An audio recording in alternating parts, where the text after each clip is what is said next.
Inscreva-se no canal Linha de Divisa, deixe seus comentários e acione as notificações. Ok. Como eu estava falando antes da vinheta, estou aqui batendo um papo, conversando com o Luciano Camerino sobre o livro dele. Como é mesmo o nome do seu livro, Camerino? O Liberalismo Social, em John Stuart Mill e Norberto Bobbio. Ok. Eu queria começar essa segunda parte aí, pedindo para você falar um pouquinho sobre o liberalismo na Itália. Para nós entendermos o liberalismo na Itália, eu primeiro vou fazer um comentário bem rápido sobre algumas características básicas do liberalismo, né? O liberalismo é a teoria política moderna, né? Nós não encontramos sinais muito evidentes do liberalismo no pensamento antigo, até porque nas teorias políticas antigas sempre se enfatizavam os deveres que as pessoas tinham em relação ao Estado. O Estado tinha uma proeminência em relação aos indivíduos. E a grande novidade que o liberalismo traz é exatamente a defesa daquilo que antigamente se chamavam os direitos naturais, que depois passam a se chamar direitos humanos, que é a ideia de que o Estado ele não antecede o indivíduo, pelo contrário, existe uma prioridade do indivíduo. O indivíduo tem direitos que o Estado precisa respeitar, reconhecer, legitimar e, inclusive, promover. Então, essa ideia que surge principalmente na Inglaterra, né, a grande evolução do liberalismo se dá na Inglaterra, o que não quer dizer que o liberalismo vai acontecer da mesma maneira ou até que vai acontecer em outros lugares, né? Então, o contexto da Inglaterra é muito importante, né? E aí eu colocaria, recorrendo aí aos grandes pensadores ingleses, né? Principalmente John Locke, David Hume, né?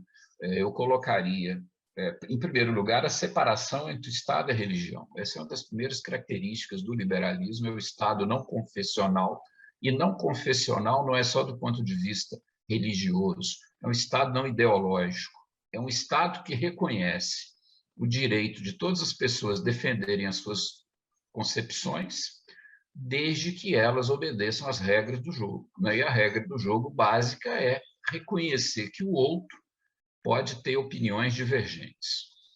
Então, o liberalismo ele já inaugura uma certa teoria de que a verdade é múltipla.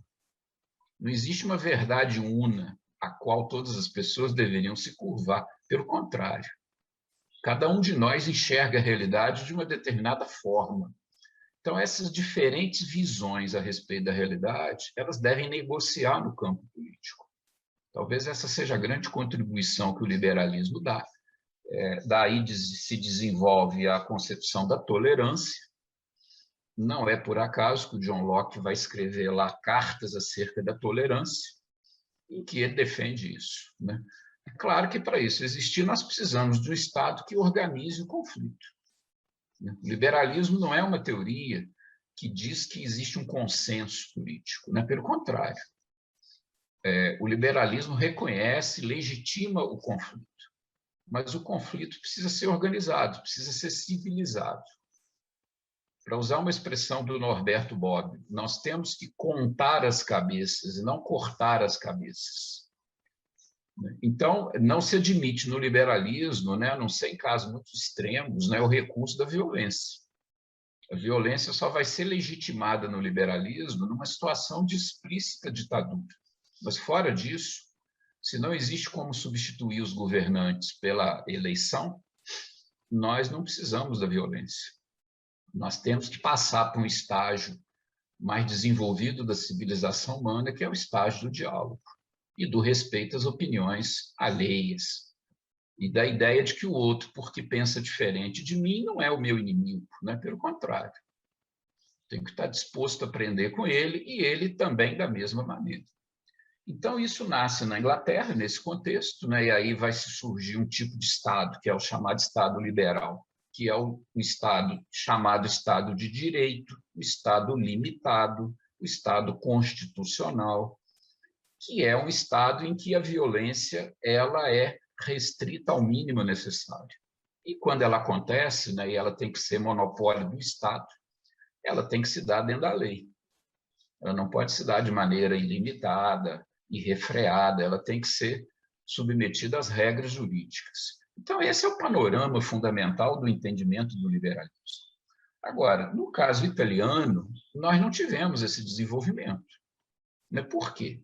Porque na Inglaterra, nós tivemos um processo histórico em que nós tivemos, primeiro, o desenvolvimento do liberalismo, depois o desenvolvimento do Estado democrático, e entre uma fase dessas e outra, a Revolução Industrial. Então, foram 3 transformações que vão se dando de uma maneira mais ou menos sequencial. E aí o liberalismo ele vai se adaptando e dialogando com todos esses processos de transformação. E na Inglaterra acontece diferente, aliás, na Itália.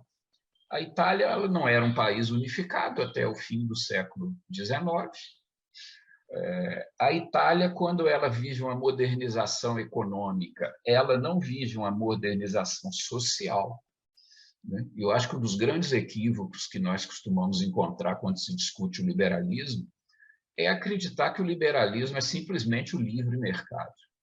É claro que o livre mercado faz parte do liberalismo, mas para existir livre mercado é preciso existir um Estado liberal, um Estado que regule as relações de poder, é necessário existir uma sociedade de classe, ou, para usar uma expressão que os sociólogos costumam utilizar, a chamada Revolução Burguesa. A Revolução Burguesa é quando nós instauramos uma sociedade em que existe uma igualdade mínima entre as pessoas, uma igualdade jurídica e o Estado se encarregando de oferecer determinados serviços básicos, que além da segurança jurídica, da defesa contra agressões externas e da estabilidade da moeda, o próprio liberalismo vai admitindo que o Estado vai precisar, por exemplo, oferecer uma educação básica universal e gratuita. Eu vou comentar isso aqui no decorrer do nosso texto. Agora, a Itália ela não vive isso. A Itália era uma sociedade dominada por uma mentalidade católica, e a mentalidade católica ultramontana, ela se opõe ao liberalismo. Ultramontana aqui significa a ideia de que o poder religioso, ele, de certa maneira, vai ombrear com o poder político. Essa é uma ideia que não combina com o liberalismo. O liberalismo ele não é contrário à religião.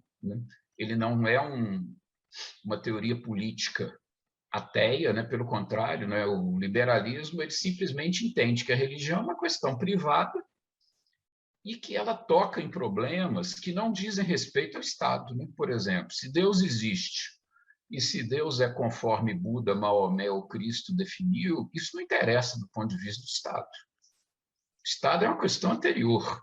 O Estado ele define determinados problemas que, de certa maneira, são distintos da religião. Então, dizer, por exemplo, que a vida de todas as pessoas tem que ser preservada, que a liberdade de todas as pessoas tem que ser preservada, que a propriedade legítima tem que ser preservada, isso não é uma questão que é fundamentalmente religiosa. Então, para o liberalismo existir, nós temos que ter uma sociedade em processo de secularização.